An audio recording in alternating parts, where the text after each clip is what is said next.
This is a night Jessica Ridgeway's family could never have imagined that they would be dealing with just 2 weeks ago.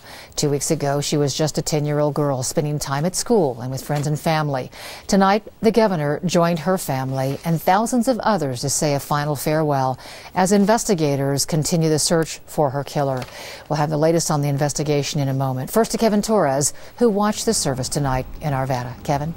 Adele, this was an emotional night for everyone who attended. For some, it brought hope in an otherwise hopeless time.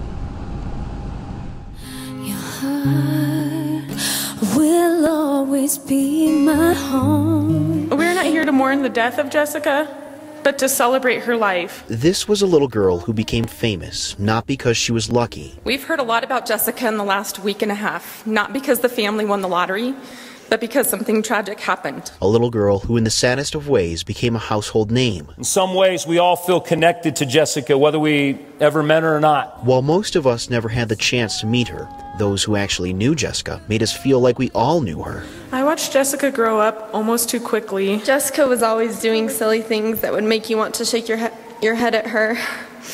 She brought light to everyone's life. Jessica was my mini-me. She was our community's girl. Jessica was one of the happiest kids I've ever known. She loved to play with the kittens and beat up her cousins. In our hearts and memories, Jessica's soul will live on forever, and we will never forget. Jessica's heart was as big as her smile. She was the sort of girl who loved the holidays, Disney, dancing, and softball. Well, I would have loved to have her here with us to watch another softball game. Heaven is the only other place that I would want her.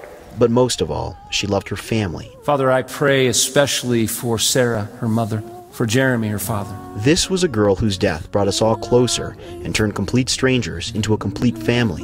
And for that, we can all feel fortunate. Right now, there's a beautiful little girl looking down on everyone, flying with her silver wings, wrapping her family in those wonderful wings like she will every single day of her life.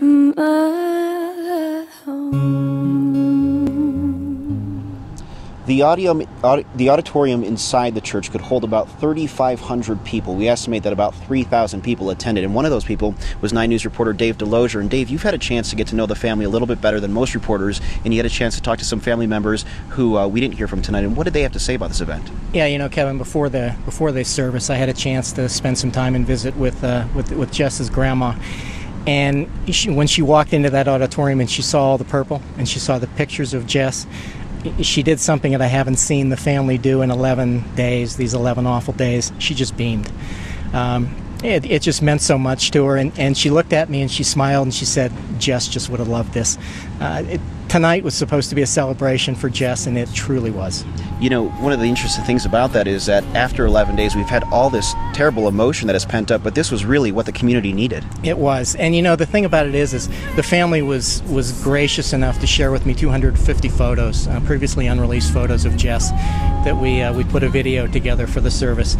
And in looking at those photos and seeing the smile that Jess had and the glimmer in her eyes, you saw exactly that, you know, what everybody talked about. She was a little girl who could make everybody smile, and from being in there tonight, she made people smile again tonight.